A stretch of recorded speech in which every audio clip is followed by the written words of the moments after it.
Vamos esclarecer um pouquinho o que a gente tem que viver em Hanukkah hoje. A verdade é que a gente vem na Shammai vai conectar com um conceito importante que a gente acabou de ver aqui no Derech Hashem, mas vamos também aproveitar, já que estamos em Hanukkah, para não passar batido a oportunidade. Todo Hag, isso é importante a gente saber, ele tem alguma coisa que ele acrescenta para o nosso ano inteiro, quer dizer, é um momento de estar se renovando alguma influência que já aconteceu alguma vez na história, e a gente pode aproveitar que, já que essa influência está de novo no mundo, eu posso fazer certos concertos, eu posso, Bezrat Hashem, me conectar a certas forças que eu também posso durante o resto do ano, mas não com tanta facilidade. É como se tem certos canais espirituais que vão se abrindo durante o ano, e eu tenho essa oportunidade desses canais espirituais, uma facilidade maior em cada um dos sagim, porque cada um dos sagim representa alguma coisa que eu posso ganhar, alguma coisa que eu posso me conectar. Então, por exemplo, Rosh Hashanah e Yom Kippur, se abre os canais do arrependimento, né, da tshuva, do conserto das coisas. Na época de Pessah, se abre os canais de liberdade, né, a libertação, até de vícios. Pessoas que têm certos vícios podem se libertar com mais facilidade na época de Pessah, porque é uma época da liberdade física e espiritual do povo judeu.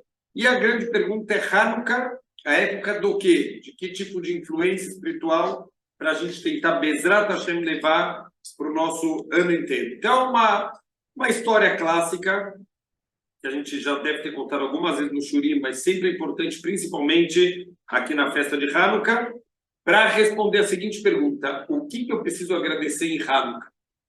O que a gente agradece? A priori, a salvação de Hanukkah, isso que a gente agradece. E Baruch Hashem teve uma guerra, teve uma dominação grega, e isso, de novo, a gente lê as histórias sem saber exatamente o contexto. Parece que toda a história de Hanukkah levou 5 minutos. E foram anos de dominação, anos de guerra, de guerrilhas para dominar. Então parece que... Não, que nem a história de Purim é a mesma coisa. Purim parece que aconteceu em 5 minutos. E nem a saída do Egito. Né?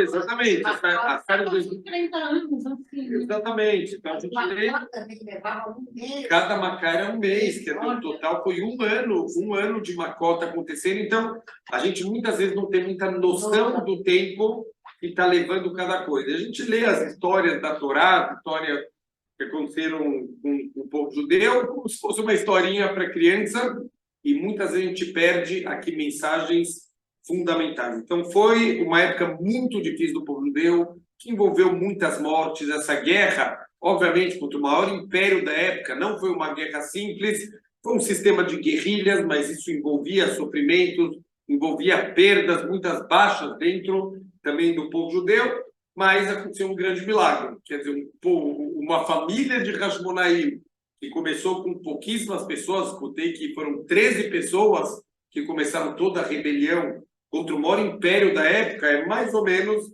a gente pensar o Caribe fazer uma guerra contra os Estados Unidos e vencer.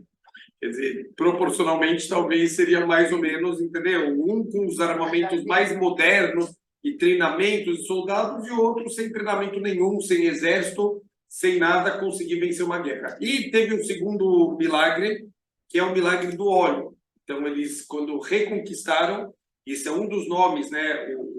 O nome de Hanukkah tem duas fontes diferentes. Uma que eles, Hanu, Havei, então isso forma a palavra Hanukkah. Hanu, eles descansaram no dia 25. Então, a gente sempre comemora as festas, como acontece em Purim, por exemplo, o dia que eles descansaram da guerra. Então, tanto que tem diferença nas cidades muradas, nas cidades não muradas, porque o descanso foi um dia diferente. Então, nas cidades muradas, continua a guerra por mais um dia, que era em Shushan, por isso que eles vão descansar e comemorar a festa no dia seguinte, não junto com os outros lugares que não são murados. Então, assim acontece lá em Jerusalém. E aqui em Hanukkah também, o descanso aconteceu no dia 25 de Kislev, que é quando a gente vai começar a comemorar os dias de Hanukkah. Então, Hanu, Havrei, eles descansaram a partir do dia 25 e Hanukkah de Hanukkah Tabayit, a reinauguração do nosso Mishkan. Então, do nosso, na verdade, de todo o Beit HaMikdash, diferente dos outros exílios, tem que prestar muita atenção. Toda vez que a gente fala de exílio, isso envolve expulsão do povo judeu. E aqui a gente ficou em Eretz Israel. Toda vez que a gente fala de exílios, a gente fala de destruição do Beit HaMikdash. Aqui o Beit HaMikdash ficou de pé. É um exílio completamente diferente. Qual é a diferença? Ao invés de quererem tirar o povo judeu da terra de Israel, querem tirar o povo judeu de Deus.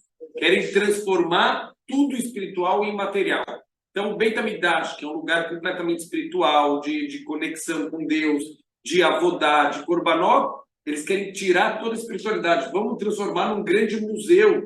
Vai ser um lugar, um centro cultural, que eles colocaram estátuas de idolatria, eles abriram várias brechas para que todo mundo entrasse. Por quê? Porque para entrar no Beit HaMikdash é proibido entrar no Beit HaMikdash sem se purificar. Então não tem muitas entradas, isso obriga as pessoas a passarem por um processo de purificação na mikveh antes de entrarem, antes de pisarem no Beit HaMikdash.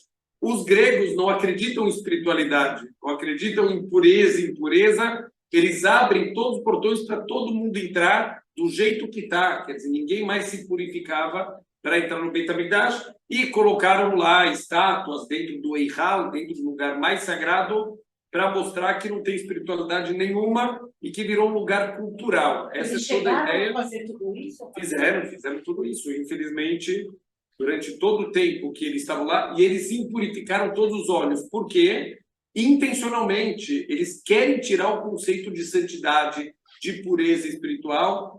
Como eles fazem isso? Impurificando tudo, quer dizer, trazendo essa escuridão, né? Está escrito, a gente vai ver isso, que esse exílio dos gregos é chamado de Rocher, de escuridão.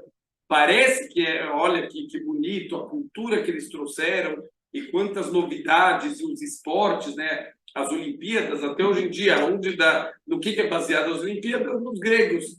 O que os gregos querem mostrar? A beleza do corpo, não, mas a beleza do corpo, a perfeição do corpo físico. Eu não preciso de Hashem. Eles querem tirar Hashem do mundo. Essa é a ideia dos gregos, que é tudo que tem a ver com espiritualidade. Então, mostrar a grandeza do ser humano significa nós não precisamos de nenhuma divindade. A gente não precisa de Hashem, nós somos perfeitos, nosso corpo é perfeito, e essa é toda a filosofia dos gregos. Eles vão passando pelo mundo inteiro e o mundo vai aceitando isso. O mundo vai, tá, tudo bem, olha que cultura bonita, uma língua bonita, e toda a cultura que eles vêm trazendo, a cultura helenista, eles não encontram praticamente ninguém que vai contra eles. Até que eles chegam e encontram um povo diferente de todos os povos. Esse povo é um povo também de pessoas sábias, de pessoas intelectuais. Eles nunca lidaram com um povo com o mesmo nível de sabedoria e entendimento. Exatamente, eles tinham grandes pensadores. Quer dizer, até hoje a gente sabe, né, de grandes pensadores gregos que tiveram, o Aristóteles, tiveram muito contato com o povo judeu e com os sábios. Então, até aquela época, eles nunca queriam destruir ninguém, que é que nem falar para um grande lutador, olha, tem um menino de 8 anos que quer lutar com você. 8 anos, aqui não tem luta. Mas se fala para um lutador, olha, tem alguém do mesmo tamanho, com a mesma força, aqui ele já vai querer destruir o outro, porque aqui já vai ter inveja, já vai perder o sangue da pessoa. Sangue nos olhos. Não, por isso, então, esse é o problema, entre aspas, do povo judeu. O povo judeu é uma pedra no sapato dos gregos, porque pela primeira vez eles foram desafiados intelectualmente e filosoficamente. A filosofia deles era uma filosofia muito barata, só que isso vendia muito bem no mundo. Por quê? Porque o mundo era completamente vazio. Então, no mundo vazio, você vem com uma filosofia barata, você vende essa filosofia com facilidade. Quando eles chegam no povo judeu, eles acham que vai ter a mesma facilidade que eles tiveram em todos os povos, e de repente eles dão de cara um povo extremamente sábio, extremamente filosófico, que tem fundações espirituais. Então, não é tão fácil você derrubar uma construção que tem fundações sólidas. Então, começou eles tentando por bem, E, infelizmente, aqueles sim conseguiram alguns seguidores, então tiveram muitos Eudim que se helenizaram e que aceitaram essa cultura helenista, que acharam bonito e que foram atrás dessas ideias vazias, como em todas as histórias, todas as épocas do povo judeu, que tiveram aqueles que foram para o lado mais reformista, que acabaram abandonando, infelizmente, toda essa transmissão, desde Moshe Rabbeinu e a Torá e todo o entendimento da Torá, e tiveram aqueles, então, que foram para o lado helenista, se helenizaram e viraram parte aqui do Império Grego. E olha que interessante, na época do primeiro Beit HaMikdash, isso estamos falando na época do segundo Beit HaMikdash. Quer dizer, teve o primeiro, vamos só pegar um pouquinho da história, primeiro Beit HaMikdash, desde que eles entraram na terra de Israel, ficou ainda o Mishkan. Por mais de 400 anos, eles ficaram ainda no Mishkan. O Mishkan de Shiloh, que era um intermediário entre o Beit HaMikdash e o Mishkan, porque ele já tem paredes de pedra, ele já não é mais aquelas paredes de madeira desmontáveis, ele vai ficar 396 anos na cidade de Shiloh. E depois disso, eu não sei exatamente qual, eu acho que é perto da onde eles entraram em Israel. O primeiro ponto que eles ficaram foi Gilgal. Eu acho que Shiloh também é mais ou menos naquela região. E depois disso, na época de David HaMelech, né, que aí sim foi pensado na construção do Beit HaMikdash em Jerusalém, e isso foi feito na prática pelo Shlomo HaMelech. Depois de 410 anos, isso foi destruído pelos babilônios, os judeus foram para o exílio. No exílio acontece toda a história de Purim, quer dizer, a história de Purim é antes da história de Hanukkah. Então aconteceu Purim entre o primeiro e o segundo Beit HaMikdash. Uma parte do povo judeu volta para Eretz Israel depois de 70 anos para reconstruir o segundo Beit HaMikdash, né? Eles vão reconstruir o Beit HaMikdash, e agora o segundo Beit HaMikdash, ele é um pouco menor em santidade do que o primeiro, ele vai durar 420 anos.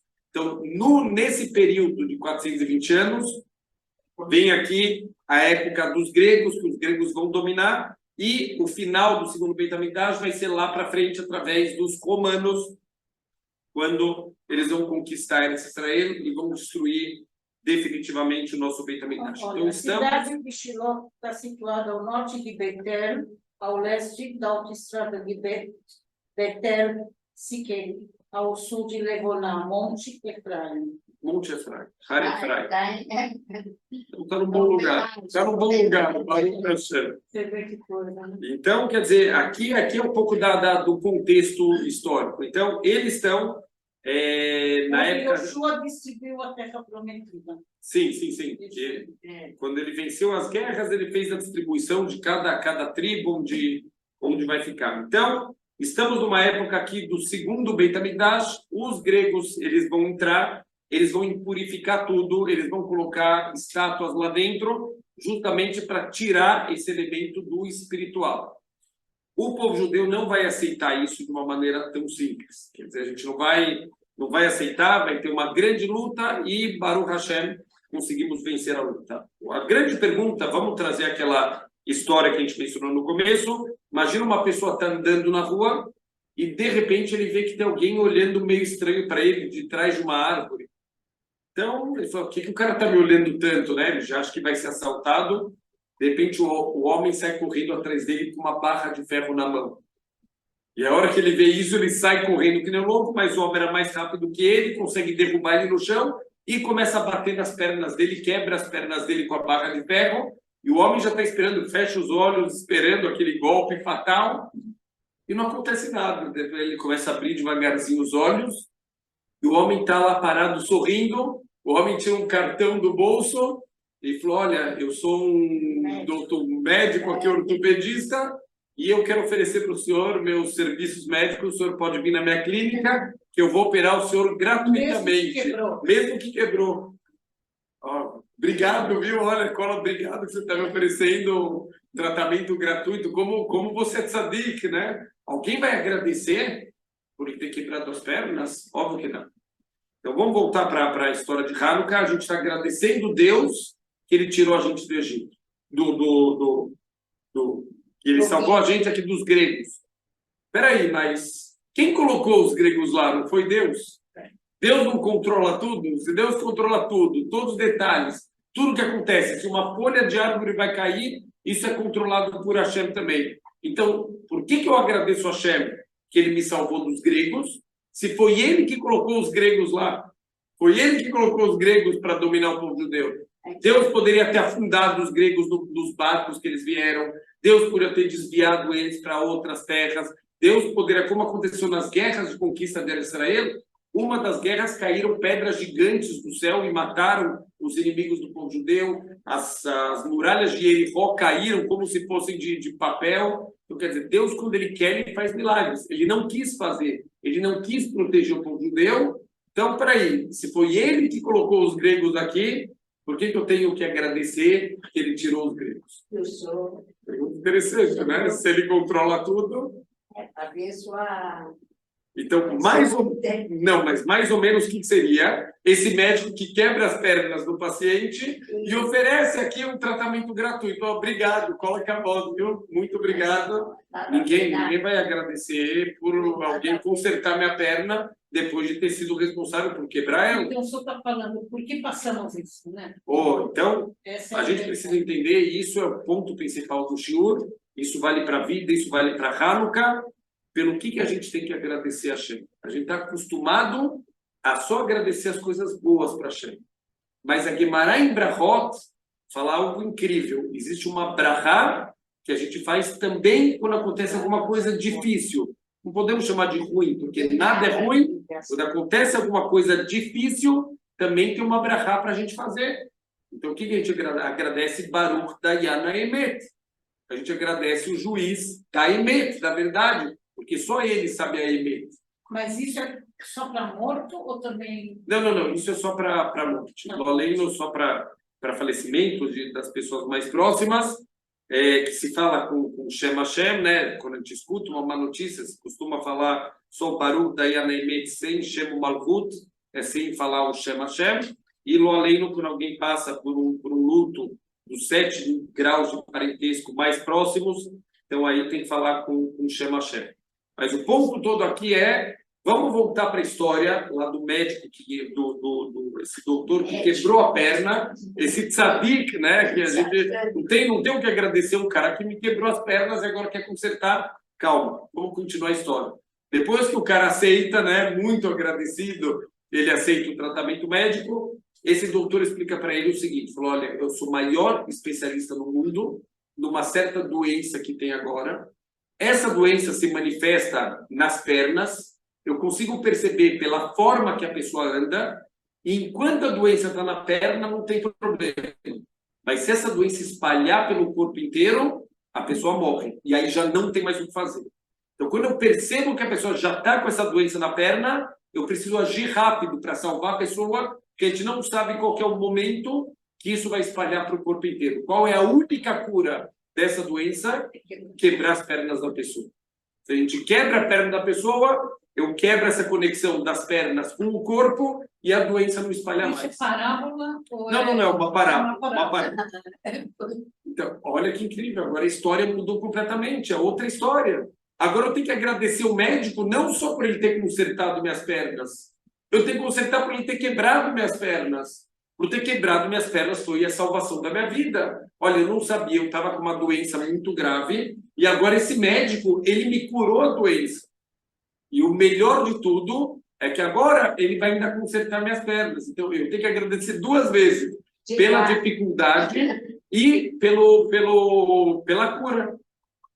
Vamos voltar aqui para Hanukkah. Olha que incrível. O povo judeu estava doente e eles não sabiam que eles estavam doentes. Eles estavam com uma doença que, se não fosse tratada imediatamente, eles podem acabar, eles podem ser exterminados. Não exterminados fisicamente, eles podem ser exterminados espiritualmente. O povo judeu estava com a doença de fazer a Avodat Hashem com preguiça.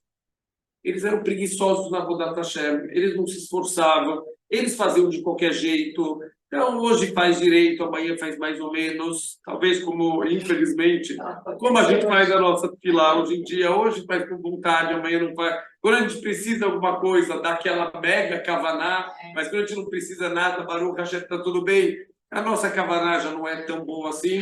Então, essa é uma doença espiritual. E Hashem começou a perceber que o povo judeu vai se perder espiritualmente. O povo judeu, tanto que alguns se helenizaram. Isso era a prova que o povo judeu estava fraco, o povo judeu estava doente espiritualmente.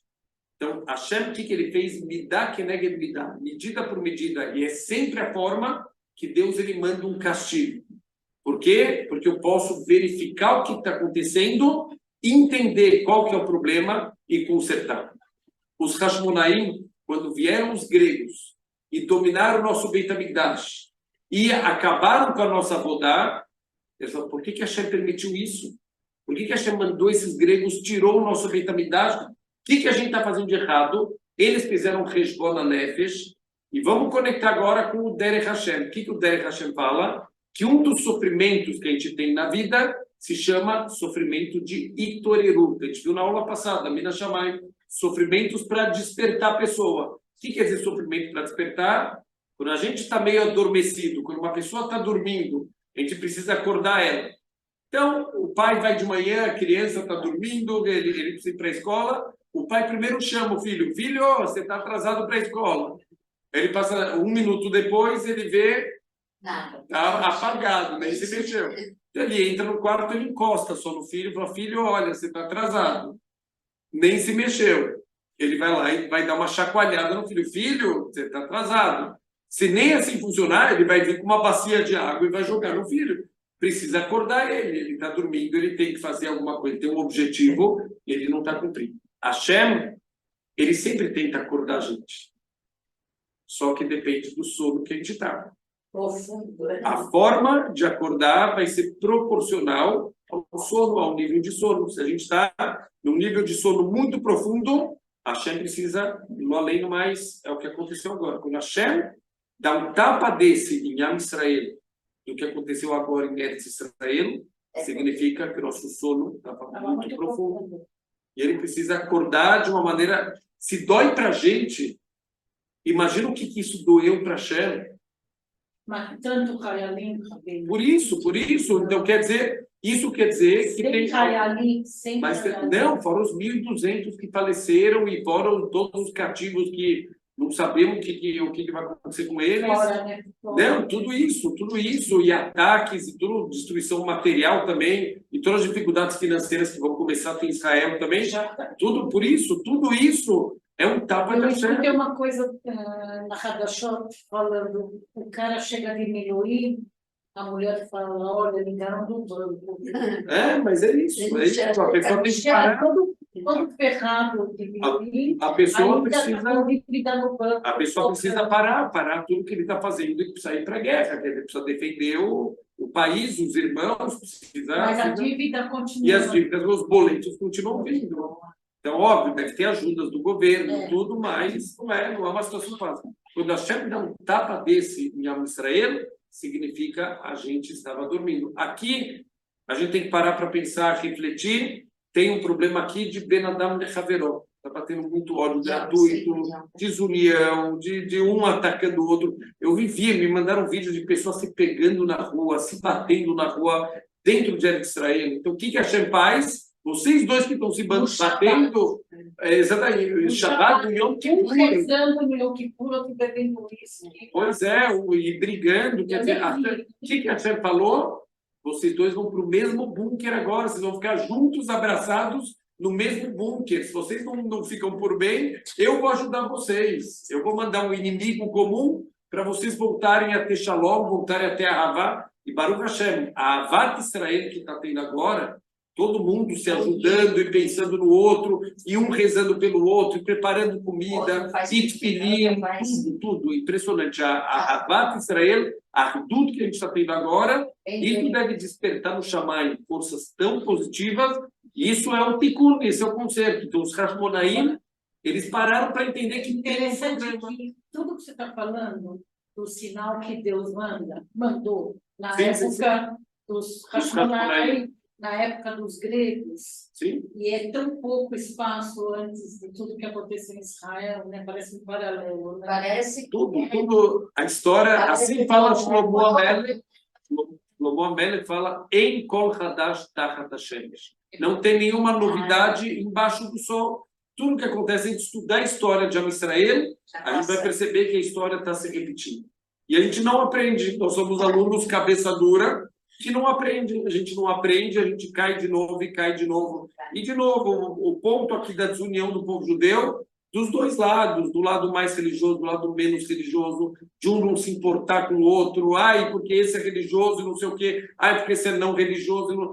Somos irmãos, tem diferenças, a gente pode conversar, a gente pode tentar fazer coisas juntos, e não com esse ódio, com essa briga, com essa desunião que estava tendo. Me dá que me dá. A Hashem faz as coisas na mesma medida. Então, vocês querem se desunir, a Hashem precisa mandar alguma coisa que vai unir a Israel. Aqui, o problema era um pouco diferente. Qual que é o problema acontecendo aqui dentro de Israel? O povo judeu não está fazendo a Avodat Hashem com vontade. Eles fazem, mas fazem sem kavaná. E a gente está vendo de novo, vamos conectar com o Derech Hashem. A gente falou que tem dois tipos de mitzvot. Tem mitzvot que vão ser contadas no Olam Haba, e a gente falou que tem mitzvot que não vão ser contadas no Olam Haba. Existe uma nota de corte aqui. A gente falou para as pessoas tem nota de corte, nem todo mundo vai receber aqui o título de tzadik para poder ter o Olam Haba, e mesmo aqueles que vão receber o título de tzadik, nem todas as mitzvot que ele fez na vida vão valer para o Olam Haba. Por quê? Porque se ele faz sem kavaná, se ele faz de qualquer jeito, sem caprichar nas mitzvot, então isso pode não contar para o Olam Haba, pode ser pago nesse mundo, assim o Ramchal falou, Rav Moshe Chaim Luzzatto, Zecher Tzadik Livrachá, pode ser pago nesse mundo e pode ser perdido para toda a eternidade. Hashem, ele vê isso, ele fica desesperado. Os filhos dele estão perdendo a oportunidade do Olam Haba. Eles não fazem mais avodá. Hashem não precisa da avodá. A gente não pode cair nesse erro. Falar, Hashem está bravo porque a gente não está servindo ele, ele ficou ofendido. Hashem não ganha nada. Quando a gente faz avodá, Hashem não é ele que ganha, somos nós que ganhamos. E quando ele vê que a gente não está fazendo direito, ele entende que a gente está perdendo, que a gente está colocando em risco a nossa eternidade. Essa doença pode destruir o povo judeu da pior maneira possível espiritualmente. Quando os inimigos querem matar o corpo de um Yehudi, a alma vai direto para o Olam Haba. Teve uma pessoa que eu escutei, impressionante, um rabino brasileiro que vive em Israel, que Loleino, o filho dele, acabou se afastando um pouco dos caminhos de Torá e Mitzvot, e ele estava naquela festa no dia 7, estava naquela rave, e infelizmente foi um dos assassinados naquele dia. O pai não sabia, porque estava no meio de Simchat Torá lá em Eretz Israel, o pai não sabe o que está acontecendo, nem sabia que o filho estava nessa festa, e naquela noite ele teve um sonho com o filho, olha que incrível, ele sonhou que o filho estava falando com ele, falou, Abba, fica tranquilo, eu estou aqui com a Hashem, estudando numa Guemará de ouro. Esse foi o sonho que o pai teve naquela noite. Nossa Senhora. O que significa isso? Que quando destrói o corpo de um Yehudi, ele está morrendo al-Kiddush Hashem, a alma dele vai direto para o Olam Haba. Alguém que morre al-Kiddush Hashem, ele vai direto para o Olam Haba, num dos níveis mais elevados. Ele morreu santificando o nome de Hashem. Sim. Quem que fala isso? Desculpa. Aonde está escrito? Desculpa. Não, tem muitas coisas. Posso pegar exatamente. Tipo assim, para mim não achar que isso é só uma forma de consolar as pessoas. De falar, olha, que isso da Torá vai para o melhor lugar. Não. Isso não. O Derech Hashem, o Derech Hashem, ele traz muito desse conceito de tudo que a gente está fazendo aqui, justamente é para poder construir o nosso Olam Haba. Quer dizer, o Olam Haba, toda a criação do mundo é para que eu tenha méritos para poder ter o Olam Haba. Se eu ganhasse o Olam Haba, se o Derech Hashem, ele explicou para a gente, se eu ganhasse de graça o Olam Haba, isso vinha junto com uma vergonha. É o que o Zohar HaKadosh chama de Nehama de Kisufa. Se você foi morto pela terra pela terra sagrada. Não é só pela terra, é pelo povo judeu. Você morreu como Yehudi, por ser Yehudi, Isso é Kiddush Hashem. Isso santifica o nome de Hashem, automaticamente. Isso é uma morte al Kiddush Hashem. Isso traz primeiro uma limpeza total espiritual para a pessoa e ela vai para os mundos mais elevados. Quando eu fiz casar, preparação para casamento, ela falou, 2 soldados que morreram agora vão estar mais perto de Deus. E eu fiquei bravo. Por que ela me fala uma coisa dessa? Quem morreu também por outras causas não vai estar perto de Deus, mas agora... Então, vai estar de acordo com os seus atos. Mas aqui, esse ato de morrer al Kiddush Hashem, isso é uma elevação espiritual gigantesca. Então, por isso, obviamente, que é um consolo. Baruch Hashem é um consolo. A gente sabe que a gente não vive só no mundo material. Existe toda uma espiritualidade por trás e uma bondade infinita de Deus por trás. O Derek Hashem, ele fala que Deus ele procura todas as maneiras de lesacota as pessoas, de dar mérito para as pessoas, para que todo mundo possa ter o direito do Olam Haba. E isso está ligado também com a questão da espiritualidade judaica de Hanukkah, né? Sim, tudo. Por a gente ser judeu, porque a nossa ligação espiritual com Deus, com a Torá, com o judaísmo, nos eleva, né? Nos coloca em outro patamar, onde querem destruir a gente. É o conceito do... Olha que ideia linda, que no fundo, o que está acontecendo com a Israel agora? A gente está vendo pessoas que a vida inteira nunca colocaram tefilim, começaram a colocar tefilim, nunca, não sabiam rezar, não sabiam abrir um sidur, aprenderam, estão estudando Torá no meio da guerra, Hayalim que estão pela primeira vez na vida tendo uma aula de Gemara, tendo uma aula de Mishnah. Olha que incrível, qual foi o grande milagre? Encontraram um único pote e desse pote durou a luz 8 dias. 7 é o natural, 8 é o transcendental. Dentro da alma de cada Yehudi, por mais apagado que possa ter, um potezinho de óleo sempre sobrou lá dentro e é só acender para essa Neshama voltar. E foi o senhor que está trazendo isso para a gente, né? Havia hoje minha vela, durou a noite toda. Você vai durar 8. Olha, e para a gente saber, isso não são milagres que aconteciam só antigamente. Tem uma história que aconteceu na época tem muitas histórias lindas de Hanukkah na Shoah. Histórias incríveis de milagres no meio da Shoah, que a Hashem está demonstrando, eu estou com vocês, eu sei que está um momento difícil, eu sei que vocês estão num momento aqui que precisa passar por esse sofrimento, como um pai que teve que bater no filho, mas ele mostra que ele ama o filho. Estou aqui com você, eu tive que te bater para o teu bem, mas eu te amo, não estou fazendo isso por raiva, eu estou fazendo isso por amor. Então, olha que incrível, contam que tinha um senhor chamado o senhor Yossi, que ele estava dentro da Shoah, estava dentro de uma Mahané Kur, né, um campo de concentração, e no meio da guerra ele passava o dia inteiro fazendo teilim de cabeça, ele sabia o Sefer Teilim de cabeça, ele passava o dia inteiro a boca dele se mexendo fazendo o Sefer Teilim. Quando chegou em Hanukkah, Baruch Hashem, ele tinha conseguido subornar um guarda, ele conseguiu um pouquinho de algum tipo de óleo, conseguiu alguns fiozinhos, conseguiu uma caixa de fósforo, chegou no primeiro dia de Hanukkah, ele juntou todo mundo do barraco dele e ele acendeu a Hanukkah, primeiro dia de Hanukkah. E aí, infelizmente, não sei como os nazistas ficaram sabendo e entraram no barracão. Aí todo mundo ficou branco e os nazistas falaram, a gente quer saber quem acendeu, se vocês não falarem, a gente mata todo mundo. Esse senhor estufou o peito, levantou e falou, fui eu que acendi. Levaram ele para o lado de fora e mataram ele. Só que esqueceram de apagar a Hanukkah dele. E as pessoas que estavam lá falam que essa Hanukkah durou 8 dias. Ficou 8 dias acesa aquela Hanukkah. Eu queria a minha classe, mas tem muitas. Mais que 8 horas. Baruch Hashem, mesmo hoje em dia, tem muitas histórias que a gente escuta, que a gente aprende da Shoah, milagres abertos que foram acontecendo. Teve um Rav também, que ele um dia estava trabalhando no campo de concentração, estava chegando o Hanukkah, e ele falou, eu preciso dar alguma esperança para as pessoas, já finalzinho da guerra, mas as pessoas já estavam morrendo de desgosto, as pessoas já não tinham mais motivação para estar vivo. Ele falou, eu preciso conseguir uma Hanukkah. Um dia ele está andando no campo de concentração, ele cai num buraco. Ele falou, que esquisito, o que é esse buraco? Ele viu que a terra estava um pouco mais fofa que o normal.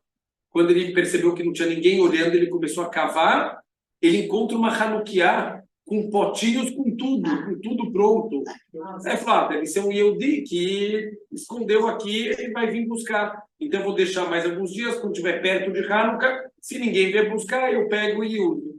Chegou na véspera de Hanukkah, ele foi lá, ainda estava tudo lá, ninguém tinha vindo buscar. Claro, vai ver que alguém que faleceu, ele acendeu e ele conseguiu ver. E quando ele contou o milagre que aconteceu, todo mundo, alguns choraram, deu para ver o brilho nos olhos, isso trouxe vida para as pessoas lá no campo de concentração. E Baruch Hashem, poucos meses depois, o campo foi salvo pelos americanos e esse rabino sobreviveu, ele acabou indo depois para a Europa. E um dia, numa viagem para os Estados Unidos, ele foi se encontrar com o Satmar Rebbe, o Rav Yoel Teitelbaum Tzadik Libraha, e ele contou essa história. Eu acho que era em Bergen-Belsen, no campo. E o Rav Yoel Teitelbaum, ele também tinha ficado lá nesse mesmo campo e tinha sido libertado alguns meses antes desse Rav ter sido mandado para lá. E ele falou, essa Hanukkah era minha. Olha que incrível. Eu falei, eu tinha conseguido entrar com essa Hanukkah escondida no campo de concentração e eu tinha guardado para Hanukkah, só que eu tinha sido, ele conseguiu também subornar algum guarda para conseguir as coisas, e ele falou, alguns meses antes de Hanukkah, eu fui libertado do campo de concentração e eu fiquei muito triste que minha Hanukkah nunca tinha sido usado. E aquele Rav respondeu para ele, falou, não só foi usado, o senhor não tem ideia quanta luz essa Hanukkah trouxe para Israel. Quer dizer, essa história de Israel, a história de reacender uma Neshama, nunca a Neshama de um Yehudi, ela se apaga. Sempre tem um pote de óleo, a gente sempre vai encontrar lá. Então, olha que incrível. Existe uma das perguntas mais famosas de Hanukkah. Se foi encontrado um pote de óleo e ele durou 8 dias, ele ia durar um dia só e durou 8, então foram 7 dias de milagre. Não foram 8 dias de milagre. Que um ia durar. Um ia durar de qualquer jeito. Então, o milagre foram 7 dias, não 8. Então, o que a gente faz 8 dias de Hanukkah para lembrar 8 dias de milagre? Então, existe um livro com mais de 100 respostas para essa pergunta. Sem exagero. Tem 100 respostas diferentes. Mas uma das respostas que mais me preencheu é que o milagre que aconteceu no primeiro dia é que o povo judeu não desistiu. Imagina como eles estavam sentindo, quer dizer, depois de anos de guerra, de perdas e de sofrimento. Como se fala assim, uma violação, né? Sim, exatamente.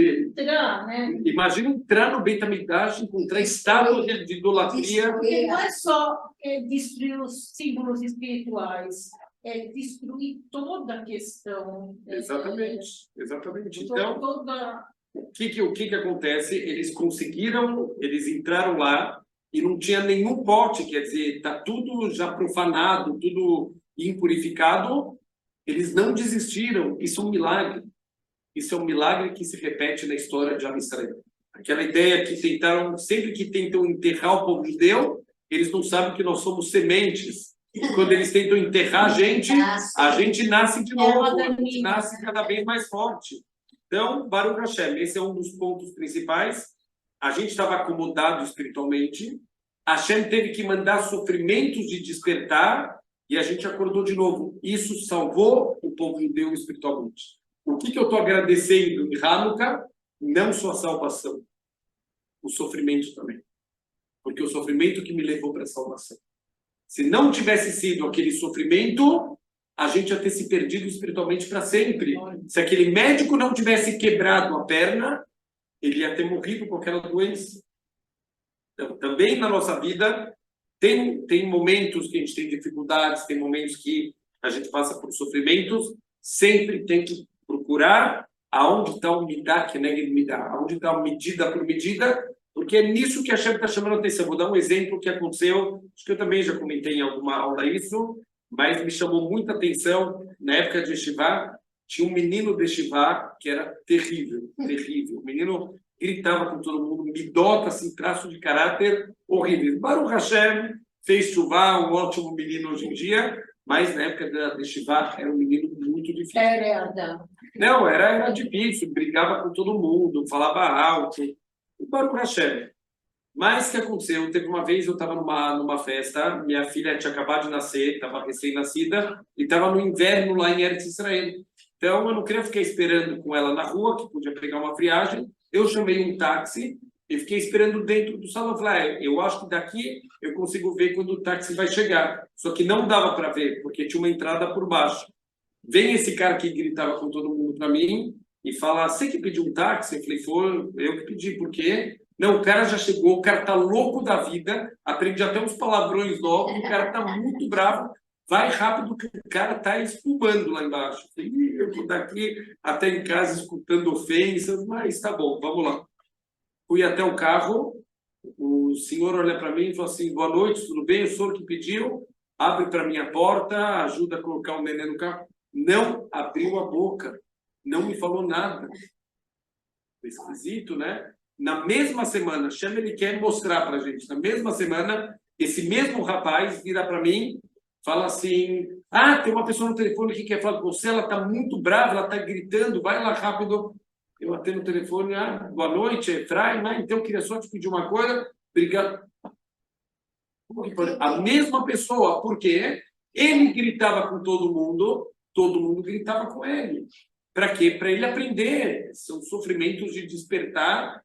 A gente tem que prestar atenção nesse midá que nega midá, e a gente vai chegar num ponto que eu vou agradecer a Hashem também pelo sofrimento, porque isso é o caminho para eu consertar e chegar na perfeição. Se não fosse essa dificuldade, se não fosse o sofrimento, eu não ia saber consertar. Os Hashmonaim entenderam o conceito do midá que nega midá. Tem alguma coisa errada no nosso serviço, está na hora da gente se levantar e recomeçar. Então, eles se levantaram, eles não tinham certeza se a Hashem ele vai salvar, se vai ter algum milagre, mas eles vão lá. Um ponto só para a gente terminar aqui, que é assim falou Noah Weinberg, Zecher Tzadik Libraha, ele fala que quando o Matitial, ele nunca quis, na verdade, ele nunca sonhou em fazer uma rebelião.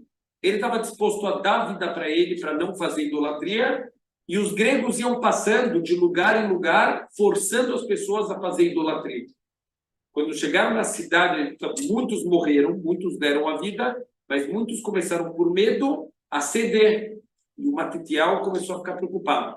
Quando chegou na cidade do Matitial, uma pessoa que era um dos Koanim, né? Uma das pessoas, quando vieram os gregos, ele pegou um porco e ofereceu um porco para Vodazará, para as idolatrias. Então foi assim um nível de traição, assim um nível. O que o Matitial entendeu? Não adianta eu entregar minha vida por Deus, porque o povo de Deus vai acabar, o povo de Deus vai ser exterminado. Talvez está na hora da gente fazer alguma coisa a mais, a gente mostrar que a gente quer de volta o nosso Beit HaMikdash. A gente errou, não fazendo o serviço da forma como a Hashem queria. Qual é o conserto? Mesirut Nefesh. Eu vou estar disposto a dar minha vida para voltar ao serviço do Beit HaMikdash. Na hora, ele se levantou e matou um soldado grego, e assim começou a guerrilha. Assim começou a guerra de libertação do povo judeu. Não, ele pegou um porco para oferecer, para mostrar que ele estava abandonando a Hashem de um extremo ao outro.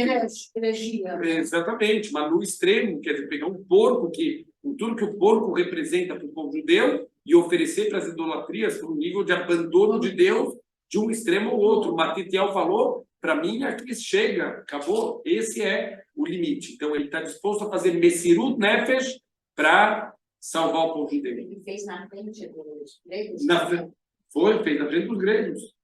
Então, o que o Matitiel está ensinando para a gente? Tem momentos que tem que fazer Mesirut Nefesh, a gente tem que fazer coisas, entregar dispostos, até mesmo a entregar a vida. Então, uma das coisas bonitas de Hanukkah é que é uma época de reflexão. Está escrito que a gente acende as velas e a gente não pode ter nenhum tipo de uso, eila lirotam bilvad, só ficar olhando para elas. Olhando para quê? Para refletir. Para refletir esse tipo de reflexão.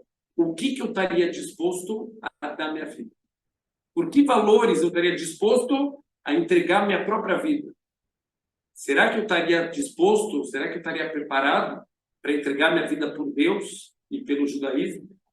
A gente tem que se perguntar isso. E se a resposta for sim, ao invés de morrer pelo judaísmo, vive pelo judaísmo. A gente pode fazer Messirut Nefesh vivendo pelo judaísmo. Hafetz Haim, todos os dias ele pedia, eu quero morrer al Kiddush Hashem. Eu quero morrer santificando o nome de Deus, como o Rabi Akiva. Como ele morreu? Queimado. Não, o Hafetz Haim, Não. o Rabi Akiva. Ele passaram um pente de ferro, tirando a pele dele, e ele morreu fazendo Shema Israel. O Hafetz Haim queria Ele morrer falava assim. para as pessoas, não chorem. Né? Ele falava... Eu tô feliz porque eu estou no sofrimento. Não, ele falou, eu esperei minha vida inteira esse momento. Agora, olha que incrível, como que o Hafetz Haim morreu? Tranquilo, na casa dele, com a família em volta. Hashem não atendeu ele, então o aluno ele ficou incomodado, falou, por que Hashem não atendeu os pedidos do Hafetz Haim? Não só Hashem atendeu, Hashem deu mais do que ele pediu. Ele pediu para morrer al Kiddush Hashem, e Hashem permitiu que ele vivesse al Kiddush Hashem. Ele viveu uma vida de santificação do nome de Hashem. Então a gente tem que saber pelo que a gente está disposto a morrer, mas não morre por isso, vive por isso. Vive pela Torá, vive pela mitzvot, nem que a gente tenha que, às vezes, abrir mão um pouco de prazeres, às vezes tem que abrir mão um pouco do nosso sustento. Tem pessoas que têm trabalhos que dão muito dinheiro, mas que não dá para fazer Shabbat, não dá para comer kasher. A pessoa, às vezes, tem que fazer essa Messirut Nefesh, tem que abrir mão um pouco do conforto, tem que abrir mão de certos comodismos para poder cumprir Torá e mitzvot. E Bezrat Hashem, a luta não terminou. A gente ganhou um round lá dos gregos, mas os gregos continuam assombrando o povo judeu. Que Bezrat Hashem, que os mesmos milagres que aconteceram possam voltar nos nossos dias e que Bezrat Hashem a gente possa viver por Hashem e que a gente possa santificar o nome dele em todos os nossos atos sempre. Amém.